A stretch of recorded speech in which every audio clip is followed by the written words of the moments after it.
Hello everybody, welcome to Haiku Talk. I'm your host, Ben Ga, your friendly neighborhood haiku poet, and today we're going to take a look at a haiku from the latest issue of Kingfisher. That poem comes from Judson Evans and has the first line of ashes on our hands. Okay, with that said, you know what time it is. Time to sit back, relax, grab yourself a tasty beverage, and let's haiku.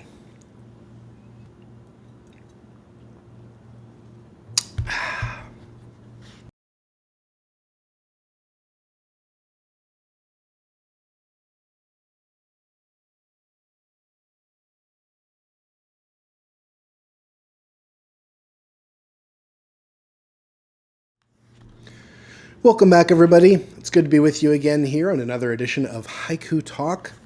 And today we have a good one. One that's it's a serious piece, but it's one that has a good construction to show you how to build tension and how to subvert expectations and how to use a really long line with a really short line that follows it. And let's get right down to it. This poem goes like this. Ashes on our hands. All the ocean lets us keep of her. Ashes on our hands. All the ocean lets us keep of her.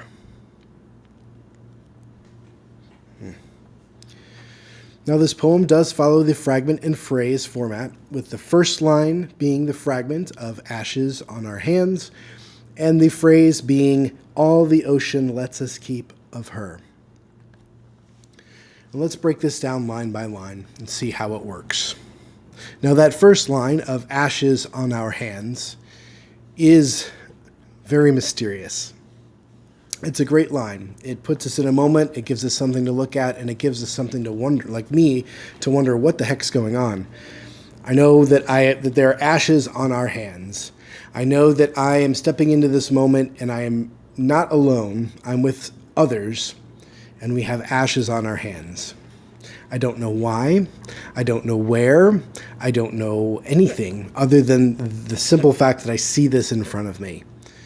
And just coming across that line, there aren't many things that pop into my head that I latch onto as to what is the context for this. Because I don't regularly or even irregularly have ashes on my hands very often. So it's a good, mysterious line, and it's intriguing. It definitely makes me want to read on to see what else is happening, to find out what's going on in this poem. And again, that's what your first lines need to do. They need to engage the reader, to hook them in, to prod them to read further. And they can do that in any number of manner of ways. And this one, it's just out of the sheer mystery and intrigue as to how do these ashes end up on our hands, and what is the context of this moment? Why is the excuse me? Why do we have an hour? Why is this more than just a singular experience, and it's a group experience? And so let's take a look at line 2.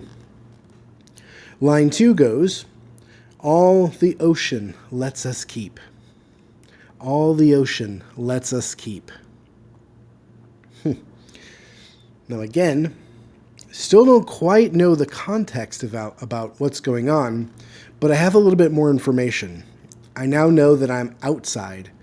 I'm at the ocean. Don't know which ocean. Don't know if it's day or night. Don't know what season.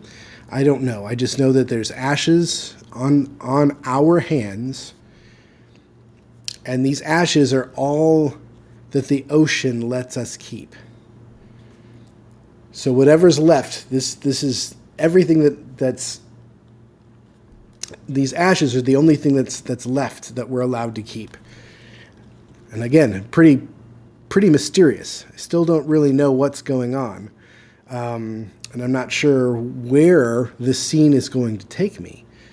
And I noticed by just glancing at the poem on the page, and this happens when your eye settles on a page, you take in a lot of information all at once, and you see these first two lines build out, get long and then longer, and then you notice that last line is really short.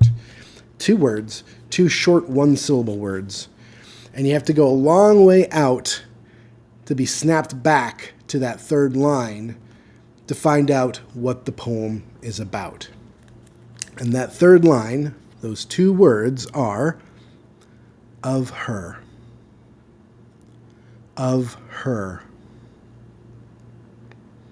Wow. Wow. Now we know what this is about. Now this whole image, this whole scene has a lot of weight to it.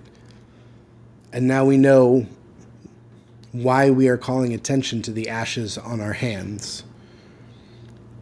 Now the fact that this is all that we have left, all that we're able to keep, are the ashes on our hands. And we know what those ashes are from. They're from her. Somebody who is now gone. Somebody whose ashes were spreading out into the ocean. That we're doing this as a group. Don't know how many are there, but it's more than one. So it is a group event, and it becomes a very solemn one. And it's solemn to me because of the all the ocean lets us keep. That second line, now that we know what this poem is about, becomes very solemn. And this moment where we're taking the ashes, feeding them back to the sea, and looking at the only physical thing that remains of this loved one, of this person, are the ashes. Not all the ashes, just the ashes that are left in our hands of this person. And that, that's powerful.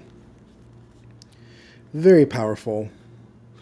And again, it's the way that it's constructed with those, the longer line, the first line being the medium line, and then the second line being very long, and then snapping back to the very short third line. And it's that snapping back, in a sense, snapping back to reality, snapping back to the moment, snapping back to the realization that this is all you have left of her, that makes the poem pop. You know, this is a technique to keep in your toolbox. This is a technique that you may find handy for any number of types of poems, any number of types of moments. But this build, only to snap back to something very short, to give the whole thing context, to give the whole thing weight, to give you the punch to sit after the poem's done and go,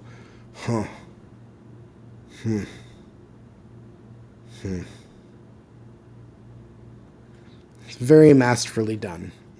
Judson Evans, fantastic job here. Great craftsmanship in capturing a moment. And to make it, spreading ashes isn't, it's not an uncommon thing to find in poetry. But this take on that, or the way that this moment unfolds and the tension of the moment and the way we're left at the end with the realization that in the physical world, this is what we have left of her, is just very fresh and very vibrant and very emotional and very engaging. It's just really nicely done, and a good example of how to build tension and then give that third line a real punch. Because immediately, you feel the weight of everything above that last line. I mean, it's not just that you're smacked back to reality of that last line, of those two words, but you also just looking at the poem and that whole ceremony that's happening in lines 1 and 2, the spreading of the ashes at the ocean, with people gathered there, all of that happens. And it's all to say goodbye, it's to honor a wish, and to be left with this memory, these thoughts, these feelings, and the actual ashes on your hands of her. Really, really well done. And that wraps up another episode of Haiku Talk. Thank you very much for tuning in. If you liked this episode, please click a thumbs up. It does help the channel. Think about subscribing if you haven't already, and if you've liked and subscribed, thinking about ringing the bell to get notified when new episodes appear. Thank you again for tuning in. Till next time, peace.